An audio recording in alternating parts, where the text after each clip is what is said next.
Assalamualaikum warahmatullahi wabarakatuh. Waalaikumsalam warahmatullahi wabarakatuh.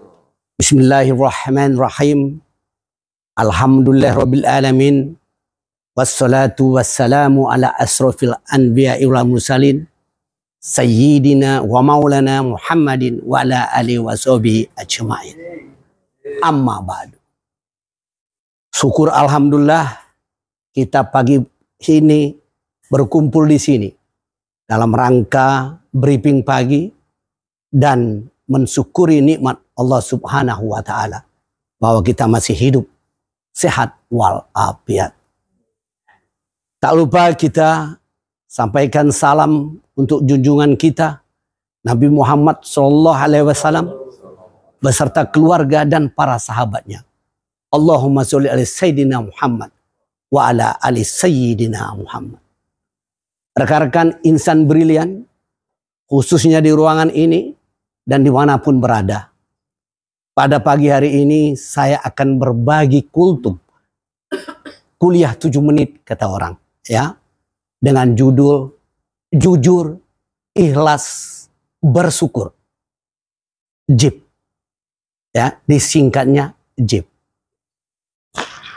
Firman Allah Subhanahu wa taala. Ya ayyuhallazina amanu taqullah wa qulu qawlan sadida. Wahai orang-orang yang beriman, bertakwalah kamu kepada Allah dan ucapkanlah perkataan yang benar.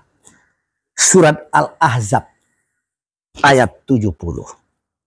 Firman ini mendasari bahwa kita harus jujur. Apa itu jujur? Sifat atau perilaku yang selalu berbicara benar, tidak berbohong, dan transparan dalam semua tindakan dan ucapan. Jujur juga berarti berbicara benar dan tidak menipu, tidak berbohong atau berhayal. Konsisten antara perkataan dan tindakan. Dipercaya dan dapat diandalkan. Tidak berlebihan atau berbohong. Ini contoh perilaku jujur. Untuk kita semua ya. Mengakui kesalahan. Berbicara benar meskipun sulit. Menjaga janji. Tidak menipu atau berhayal. Transparan dalam tindakan. Ini manfaat jujur buat kita semua. Kenapa kita harus jujur? Karena untuk membangun kepercayaan. Meningkatkan reputasi kita. Mengurangi stres. Membuat hidup lebih sederhana. Dan mendapatkan ridho Allah Subhanahu wa ta'ala. Kita sebagai insan BRI sudah ada yang namanya good corporate governance. Sudah ada namanya strategi anti fraud. Sudah ada yang namanya kode etik. Konflik of interest. Mari kita laksanakan. Ya, kepada mereka yang sudah melakukan fraud itu dihukum. Tetapi yang kita tidak melakukan fraud atau belum melakukan, janganlah ya, jangan belum ya. Tidak melakukan fraud, jangan melakukan fraud ya, apapun bentuknya. Jujurlah. Baik. Firman Allah Subhanahu wa taala. Kutiba alaikum. Bismillahirrahmanirrahim. Kutiba alaikumul qitalu wa huwa kurhul lakum wa asa an takrihum say'aw wa huwa khairul lakum wa asa an tuhibbu say'aw wa huwa sarrul lakum wallahu ya'lamu wa antum la ta'lamun. Diwajibkan atas kamu berperang padahal itu tidak menyenangkan hatimu bagimu, tetapi boleh jadi kamu tidak menyenangi sesuatu padahal itu baik bagimu, dan boleh jadi kamu menyukai sesuatu padahal itu tidak baik bagimu. Allah mengetahui sedang kamu tidak mengetahui. Surat Al-Baqarah ayat 216.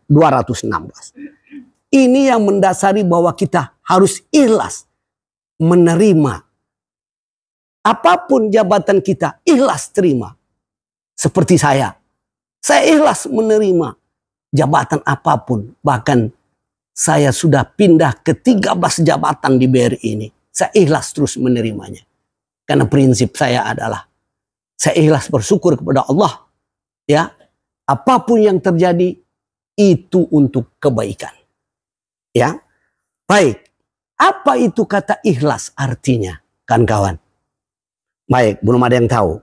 Sifat atau perilaku yang melakukan sesuatu dengan tulus, tidak berpura-pura, dan tanpa mengharapkan imbalan atau pujian. Nah, ikhlas juga berarti secara spiritual tidak tercampur dengan niat lain, tanpa pamrih atau kepentingan pribadi, bersih dari niat buruk. Lalu makna praktisnya apa? Tanpa mengharapkan imbalan, tidak berpura-pura, jujur dan transparan, mengutamakan kepentingan orang lain, dan melakukan sesuatu dengan sepenuh hati. Bagaimana contoh perilaku ikhlas? Nah, ini yang harus kita ketahui.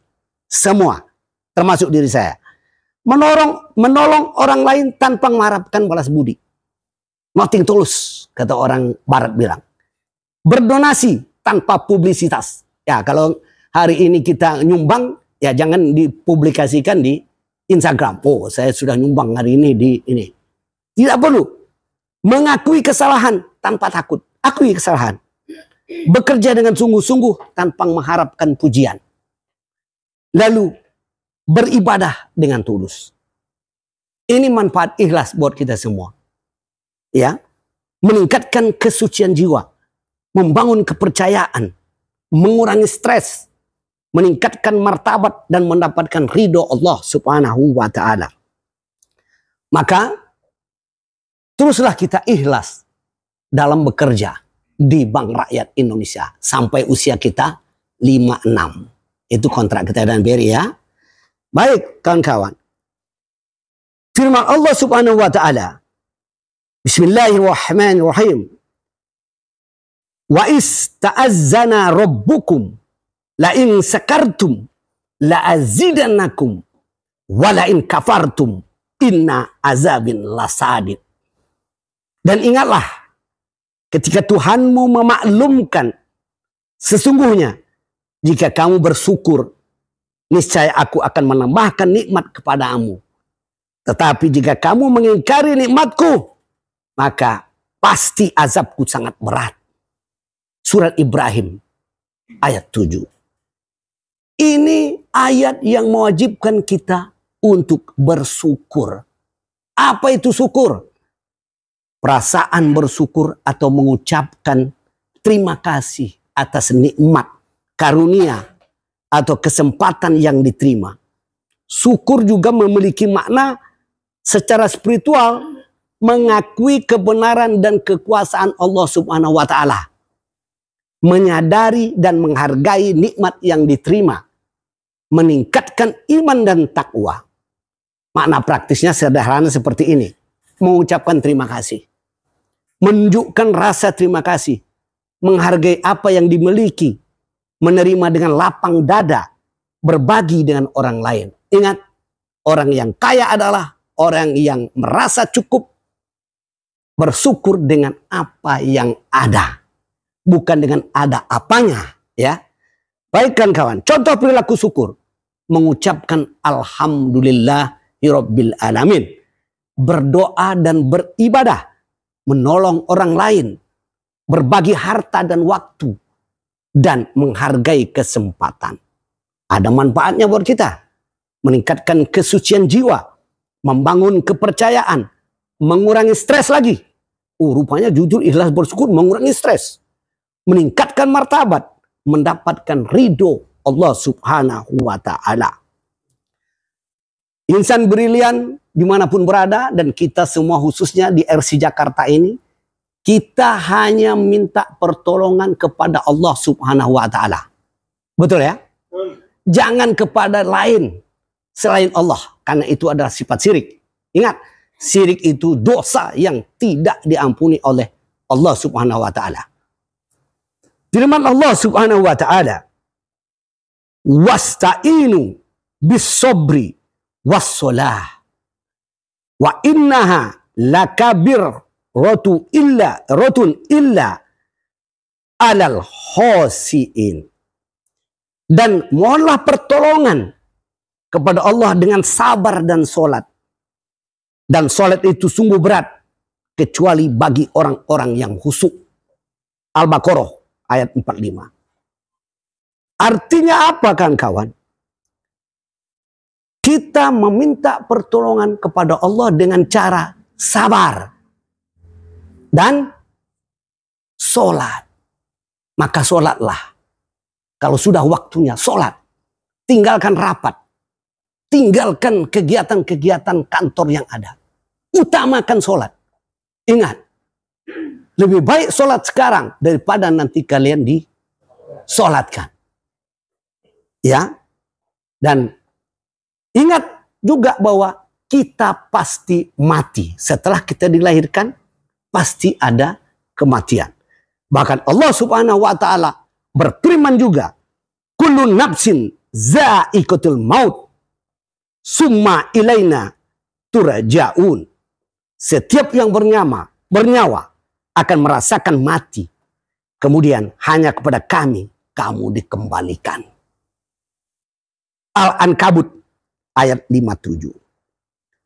Maka dari itu, mari kita jujur, ikhlas, bersyukur. Jangan lupa sabar dan sholat. Mungkin itu ceramah singkat saya pagi ini untuk kita semua, khususnya untuk diri saya sendiri. Kalau ada kebaikan itu datangnya dari Allah Subhanahu wa taala.